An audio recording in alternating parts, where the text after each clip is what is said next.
In today's tutorial, we will be learning about switch case. Now this is conditional branching part 2. In order to learn conditional branching part 1, which consists of if else and about if else ladder, please watch the video of conditional branching part 1. Link will be placed on the top right corner. And so as we were explaining little bit theory on the whiteboard before, I thought as this syntax is basically made up of only few statements, so there isn't of much logic involved. So that's the reason I thought I'll directly show the demo in the compiler itself. Once we get into the topics of data structures, then we can decode the logic on the whiteboard and we can convert our logic into our programming. So till then I thought we can just directly jump into the syntax by compiling. So this is a switch case. So you can see here I'm coding in an online compiler called Replit. So for the switch case we use keyword switch and then we write an expression in the brackets. Then we open the flower parenthesis and switch consists of multiple case statements. Okay, so you have case and you have a constant for every case. So just for an example, I'll write as k1 and there is a case body. I'm leaving it blank for now. Then you terminate the body and then you write a break statement which terminates the body of case. So similarly, we'll repeat this. Instead of writing, I'm just copying. So you write multiple statements in this way. Uh, the total number of case statements depend on the problem. After writing enough case statements, in the end, we write a special case statement that is called as default. So default 2 has a body, but it doesn't require a break statement. We'll understand them clearly once we see the compilations. So what exactly we write in the condition part here in the switch? As I said, expression can be just a numerical or any mathematical expression which can conclude to a constant value. I mean, if you have int x equals to 1 and y equals to 2, so here in the switch, you can write a mathematical expression x plus y. So the main concept is that when you solve this expression, it should end up with a constant value because x is 1 and y is 2, and doing an operation x plus y, you get 3, which is a constant value, right? So or else you can just generally basically what we do is we take input from user. So here let's take int x and we'll ask user to enter input and we'll store the value in variable x, and here we'll pass it as a parameter. So even just a simple variable is an expression without any operators, right? So here for the case what we do is we write some constant value because x can be any digit the user has entered. So we might be having our aims, right? If user has entered numerical digit 1, we want to print the very same number in words. So we write the condition at this part in the place of constant, and in the body you write whatever you want to do. So as for this problem, we are just printing out the respective numerical value to a word.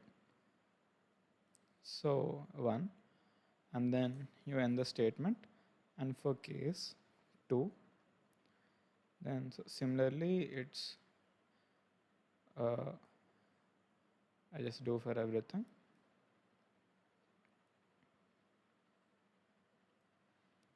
So as it's 2 and 3, 2, 3. So for this example, we'll take only number value 1, 2, 3, and the default I will keep a body that shows the value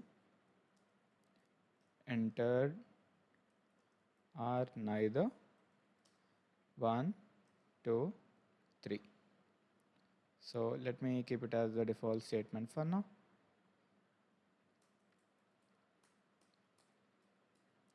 So yeah, so this ends our switch statement, and just we'll write another cout just to show that our compiler has come out of the switch case.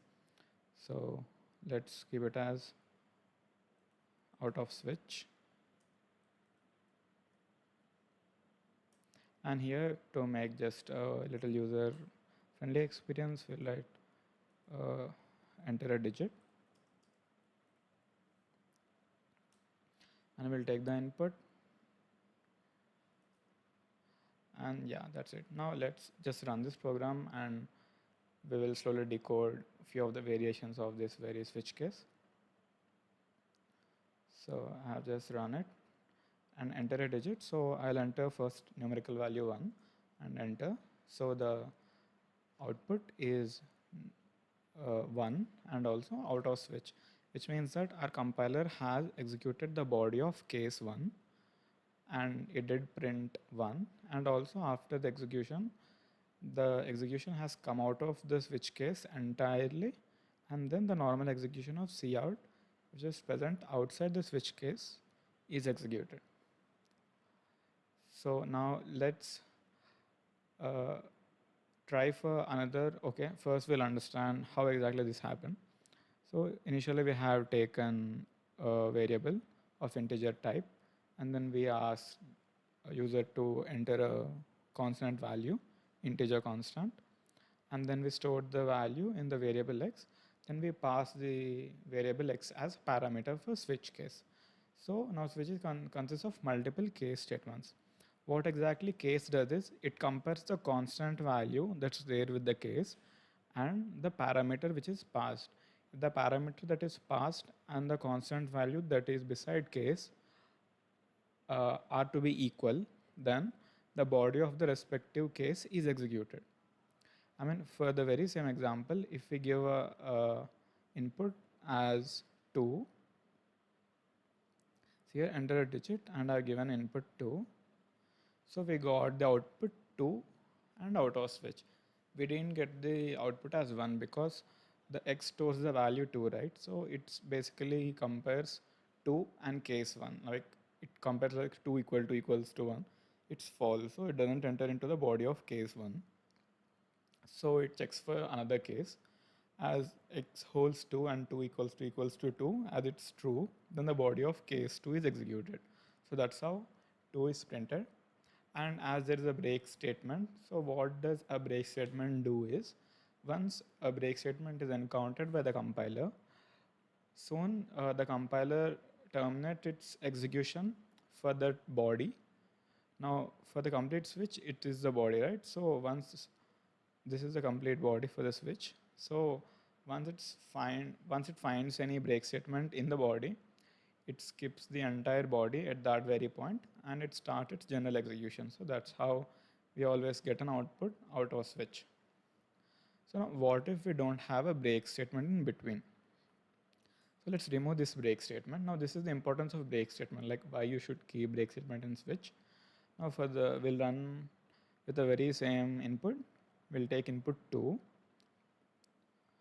We are giving input 2, and now see we got output. I hope you can see here. We got output 2, 3 and out of switch.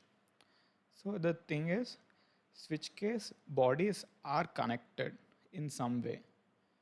So I mean the case 1, case 2 and case 3, only bodies, okay? Only these bodies are connected in a way, whereas once execution of a body starts, then the execution of bodies that are present under that case are also going to be executed if there isn't any break statement.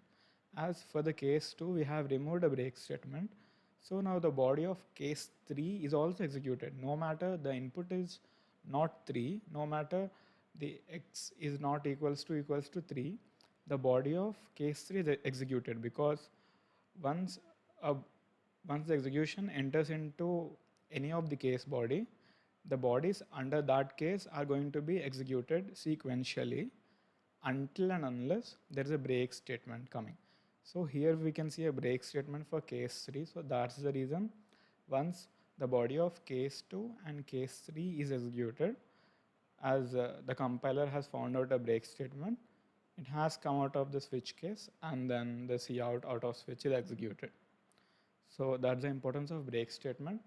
And generally when to use switch is that generally for every if else ladder problem we can use switch, but the one more important thing is when we use if loops, that time we have we can do various form of condition statements, right? We can write, we can check if x is greater than 1 or x is lesser than 1, and we can similarly perform something. So we are just printing the value of x here. Uh, Now when are things like this, but in the switch case, in this expression, it has to give only a constant value because switch does only comparison of equals to. If the parameter passed to the switch is equals to any of the parameters that are present in the case statements. So it do perform only comparison operator. It does act like something of that sort. So why exactly switches? Instead of writing huge number of if else ladder of comparing, we can generally use switch. So that's a more important reason why you use switch instead of if. But practically you won't be using much of switch case because as you go further you'll be dealing more with data structures. But in case for the university and college exams, this might be useful. The difference between switch and if would be switch can replace if else ladder. If else ladder is very lengthy and switch is shorter and cleaner. So, and you can also write the importance of break statement, that once an execution enters into any of the case body, every other body sequentially gets executed until and unless there is a break statement in between.